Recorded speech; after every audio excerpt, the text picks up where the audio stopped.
Self-driving cars used to be this far-fetched idea that we only saw in movies, but today they exist. In some large cities, we actually have autonomous self-driving taxis called Waymo. On the surface level, this concept seems really cool and futuristic, and it removes the stress of driving from our lives while actually being safer, according to these companies, and also being cheaper than an Uber. Companies like Waymo present this utopian future where everyone rides in autonomous vehicles, reducing congestion and pollution, increasing road safety, and being more affordable and efficient transportation for the average person, while allowing for more space and housing in your city by removing parking lots. However, this vision is a fairy tale. Mass adoption of Waymos and other self-driving cars is only going to make our transportation infrastructure more expensive, less walkable, less human-friendly, likely more dangerous, be even further captured by corporations, while also stealing jobs and creating a tool that could easily be used for mass surveillance. First, let's talk about where the hell Waymo came from. Waymo is actually a project of Google's parent company, Alphabet Inc. The development began in 2007 when Google had begun investing in digital mapping technology to help their Google Street View app. But if we fast forward to October of 2010, Google announced they not only had intentions to build autonomous vehicles, but that they had already done about 2 years and 140,000 miles of training these cars on the road with human safety operators. You can even find very early models of this on the road before it was even public, back in 2009. Essentially, the way it works is they developed these LiDAR scanners and cameras and all these sensors and stuff. And the way that the LiDAR scanners work, in my understanding, which is very dumbed down, is that it essentially shoots out light and measures how long it takes for that light to bounce back, and that gives it a sort of map of the surrounding area. It's way more complicated than that, but that's my dumbed down explanation of my understanding of it. This technology gives the car a pretty good understanding of the world around it, though. However, in 2010, this technology was certainly in its infancy, even more than it is today. In 2011, Google successfully lobbied for Nevada legislation authorizing them to use fully driverless cars on public roads for the first time legally. This was certainly a huge win for them, but it didn't mean that robotaxis were suddenly available for the public to purchase. They still had a lot more development to do with this technology and a lot more testing before commercially offering this product. Fast forward 3 years to 2014, and Google had announced their fully autonomous Firefly prototype. This car had no gas pedal, no brake pedal, and finally in October of 2015 in Austin, Texas, the Firefly car provided its first ever fully driverless ride on a public road to a man named Steve Mahan, who is legally blind. He described the experience as the following, quote, "It is like you are driving with a very good driver. If you close your eyes when you're riding with someone, you get a sense of whether this is a good driver or whether they're not. These self-driving cars drive like a very good driver." I think it's pretty funny that they decided to use a blind person to test this. Like wouldn't a person who drives regularly and can actually see be a better judge of how the car is driving rather than someone who legally can't see or drive? They're like, don't worry about how the car is actually driving. Just like focus on the vibes, okay? Focus on the feel of the drive, okay? For all this guy know, it could have been fucking swerving into other lanes, cutting people off. He literally would have no idea. I guess I could see it's like supposed to be like, oh, like, look, this could be accessible for people who are blind so they can get around. But like, you are supposed to be showing us that it's safe. It's like, I can't see anything, but it looked good to me. It's like asking a deaf guy to give feedback on your song. Like, what are we talking about? In 2016, they changed the project's name to Waymo. It's based on the phrase, a new way forward in mobility. In 2017, they discontinued the Firefly model that didn't have any of the traditional driving controls and instead focused on implementing their technology into already commercially available vehicles, including the Prius, Audi TT, Lexus RX 450h, but most prominently the Jaguar Land Rovers and Chrysler Pacificas. And they decided to leave the steering wheels and pedals in the car this time. I think partially they did this because it makes it more familiar to consumers and makes it a little bit more of like an accessible and real pitch, but also maybe partly because it's weird as fuck to see a steering wheel turning around by itself. And I think that's part of the spectacle of it. They also partnered with Lyft to develop their robotaxi service. And finally, in October of 2020, Waymo was officially publicly available for robotaxi services in Phoenix, Arizona. Today, Waymos are available in 11 cities across the US, and they're planning on implementing them in 18 more, including 2 internationally in Japan and the UK. However, the rollout of this technology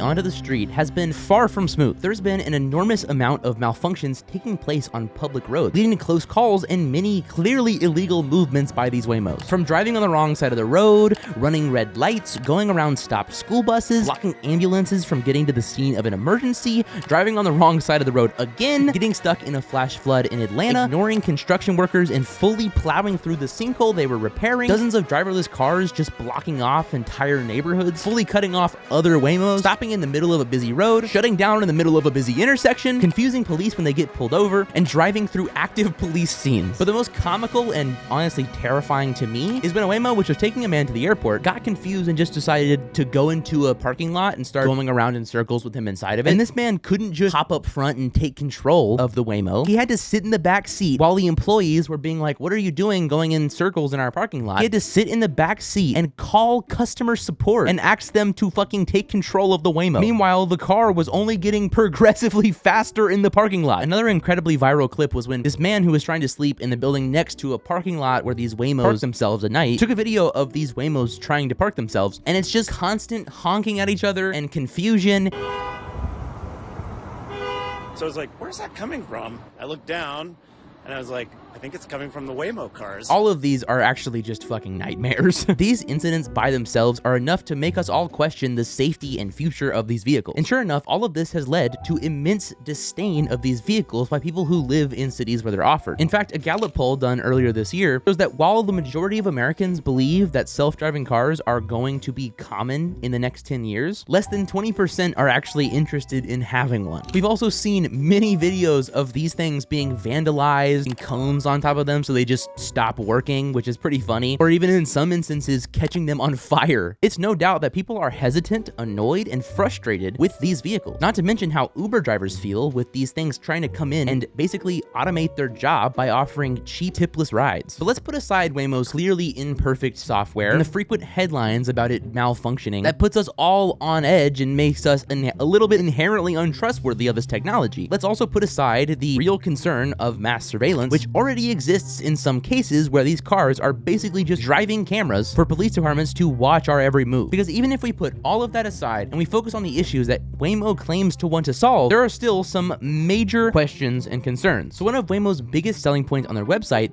is they want to make our roads safer. They cite statistics on their website that 42,000 people died behind the wheel of a car in the United States in just 2022. They also cite data showing that Waymos are significantly less likely to get into crashes than humans are. They claim that Waymos are responsible for 92% fewer serious injuries, 83% fewer airbag deployment in any vehicle crashes, as well as 82% fewer injury-causing crashes in general. They also say that Waymos are significantly less likely to run into a pedestrian or a cyclist. And while I have seen some people questioning the completion of this data that brought about these statistics, I honestly don't think they're very far off. Human drivers make mistakes. Human drivers get angry. And our roads are very, very dangerous. These cars, while they certainly have their moments and it's low-key terrifying to be in an accident with a car that no one is technically driving, get into statistically less accidents than humans do. So I will grant that that's true. Here is the issue though. This service is only available in certain cities and only used by certain people who don't drive themselves. For this to have real impact on the safety of our roads, we would need radical change and mass adoption of this technology. In fact, some have presented what this mass adoption could look like, with utopian visions of driverless cars just running the road. They argue that in this world, we wouldn't need stop signs, we wouldn't need stoplights, and we wouldn't even need speed limits, because all of these things are just there so humans don't make mistakes and kill each other. And despite that, they still do all the time. In a fully autonomous vehicle road system, all of the cars would essentially be connected to one another. They would all be aware of each other's positions. Therefore, they don't have to stop. They don't have to yield. They know where everyone is, and they move as one. This is the concept of what a four-way intersection would look like under this layout of transportation. No cars are stopping. They all just fly right past each other, and there's no accidents. First thought, how the fuck am I going to walk in this world? How am I going to ride my bicycle? How is little Timmy going to walk his way to school? But even more importantly, if a single fucking thing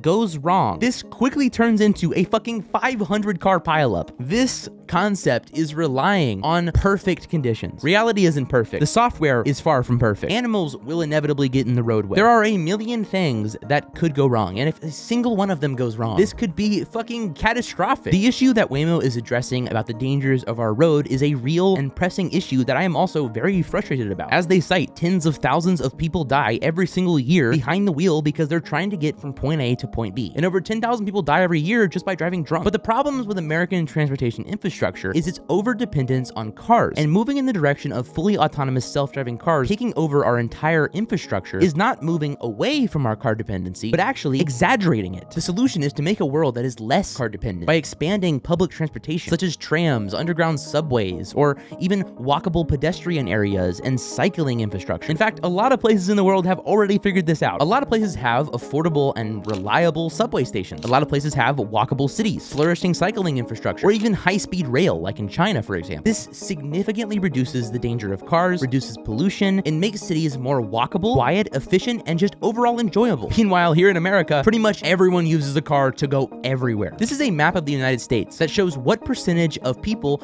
use public transportation to get to work. The only places in the United States where public transportation is actually pretty decent is New York City, Washington, D.C., and San Francisco. That's pretty much it. The reason that the vast majority of America is so car dependent is because of the outsized influence of corporations in our policy making and therefore our transportation infrastructure. There's not a bunch of money to be made by the multi-billion-dollar car company if every single person doesn't need to buy a $40,000 car just to get to work. If everyone could bike or walk or take the subway or take the tram or take the high-speed rail or take the bus, then they wouldn't be able to sell nearly as many Subarus. So in order to secure these profits, they lobby for traffic laws and infrastructure designs that will favor these options, that being cars and trucks, over all of the other options that we could have, even if those other options could be significantly better for a myriad of reasons. Instead of building high-speed rail or subway stations, we just expand our highways one lane at a time, putting a band-aid solution on horrible traffic. The problems we are faced with is due to corporate capture of our infrastructure. And the vision that Waymo presents does not radically change this in the direction of public transportation. Instead, it moves it even further into the control of corporations that want to squeeze profit from us. I don't trust profit-driven corporations to push for well-regulated, safe technology. I don't trust them to make this technology affordable. I don't trust them to design a city that is good for the people. I expect the profit motive to get in the way of each and every aspect of what we want our infrastructure to be. And that's even if I'm granting that the technology can even get to the point where it can take over the roads entirely anyway, which I've seen some major questions on. But we're not even talking about that. Another point brought up by people who want a fully autonomous driving future is that self-driving cars wouldn't need all these parking lots everywhere. Currently, in the average city in the United States with over 1 million people, 22% of the land is dedicated to parking, which is actually a fucking wild statistic. The argument is that the car takes you where you need to go, and then it doesn't have to sit there and park and wait for you. It could go pick other people up, or it could just drive back to your house and sit in your own personal parking lot. So the argument continues that if we didn't need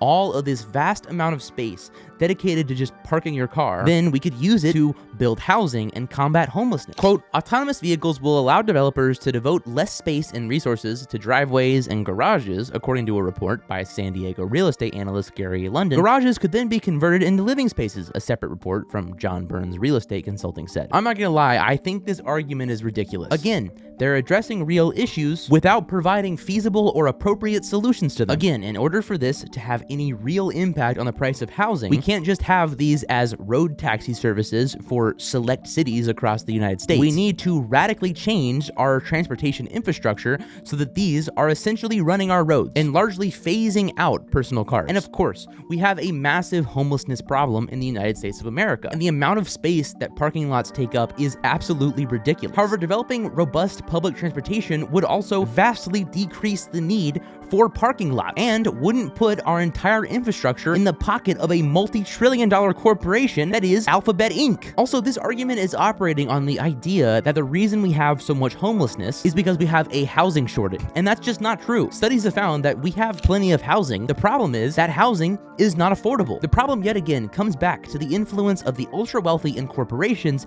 in our policymaking that leads to homelessness. In the United States, housing is a commodity to be bought and sold and rented off and profited from. Private equity firms literally go around and buy up single-family homes so they can raise the prices for the whole neighborhood. Companies often come in and buy a house and flip it to sell it for profit. Meanwhile, owning a home for the average person is a faraway dream, especially younger people. It does not have to be like this. Housing should be a right. The only reason that in the richest country in the history of the world, we have 700,000 homeless people because the wealthy and corporations profit off of housing being commodified instead of being a right. If our politicians weren't bought out by real estate developers, private equity firms, and the wealthy, we could implement policies of social housing that removes housing from the speculative, private, profit-driven market and move it in to the public sector. If we take away all these parking lots because we move in the direction of fully autonomous self-driving cars, that doesn't fix all of these real problems that led to homelessness existing. If we move in the direction of largely phasing out cars by implementing robust public transportation, and that goes along with decommodifying housing and treating it as a right to be able to get to work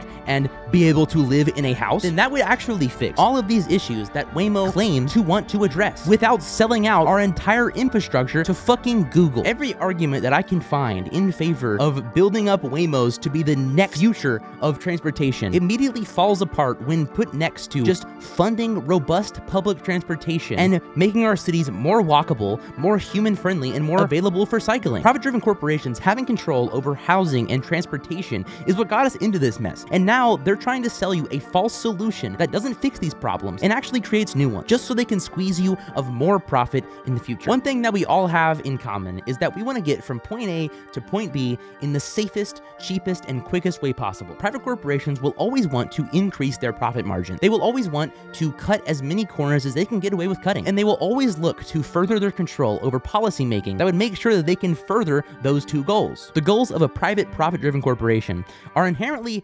oppositional to the goals and well-being of you. The issues that Waymo brings up are real pressing issues. However, the solutions that they try to propose will only lead us to greater corporate capture of our world, when that is what got us into this mess in the first place. The solution we should be fighting for instead is a reduction in corporate influence over our policymaking, a reduction in the profit-driven design of our infrastructure, and heavy investment in public transportation. Designing cities to be walkable, designing cycling roads, building subway systems and trams, build high-speed rail. We shouldn't design this world because it will put money in a CEO's pocket. We should design this world because it will make our transportation safer, cheaper, more affordable, reduce pollution, reduce the need for parking lots, while also making our cities quieter, more efficient, and just overall more enjoyable. A better world is possible, but Waymo is not going to bring it. Thank you guys so much for watching. Be sure to subscribe if you enjoyed for more videos like this, and check this video out next because YouTube thinks you'll like it. All right, I'll see you guys next time.